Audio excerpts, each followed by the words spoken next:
Guys यदि तपाईँहरू pharmacy पढ्दै हुनुहुन्छ होइन अनि लाइसेन्सको पनि प्रिपरेसन गर्न चाहनुहुन्छ भने तपाईँहरूको लागि चाहिँ यो भिडियो हो कि यही राम्रो हो ताकि मतलब ब्याचलर पनि गर्दै गर्नुहोस् होइन र लाइसेन्सको इक्जाम दिनै पर्छ त्यसको चाहिँ प्रिपरेसन गर्दै राख्नु त्यो चाहिँ राम्रो हुन्छ।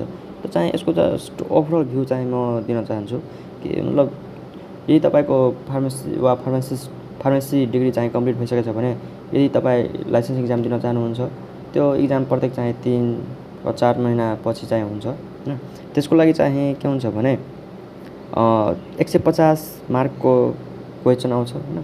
त्यसमा चाहिँ 50% चाहिँ ल्याउनु पऱ्यो भनेको 75 मार्क ल्याउनु पऱ्यो होइन। यसमा चाहिँ कुनै पनि नेगेटिभ मार्किङ हुँदैन के नेगेटिभ मार्किङ हुँदैन भनेको तपाईँले जुन क्वेसन आइरहेको छैन त्यो क्वेसन चाहिँ यतिकै मतलब सोच्ने होइन कुन हुन्छ होइन यतिकै लगाउँदा हुन्छ मार्क चाहिँ यसमा कुनै पनि माइनस हुँदैन। ठिक छ।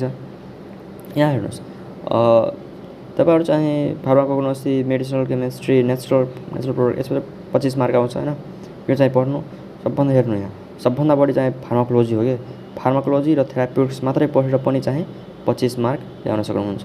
हामीलाई 75 मार्क मात्रै चाहियो क्या त कम्तीमा होइन 75 यसरी प्रिपरेसन गर्नु कि 75बाट चाहिँ 70सम्म आइहालोस् के त तपाईँ यो चाहिँ छोड्ने होइन फार्माकोलोजी र थेराप्युटिक्स चाहिँ मजाले पढिहाल्नुहोस् होइन। त्यसपछि के छ हेर्नुहोस् यो क्लिनिकल फार्मेसी र हस्पिटल फार्मेसी यो चाहिँ हामीलाई काम लाग्ने कुरा हो कि यो चाहिँ पढिहाल्नुहोस् होइन।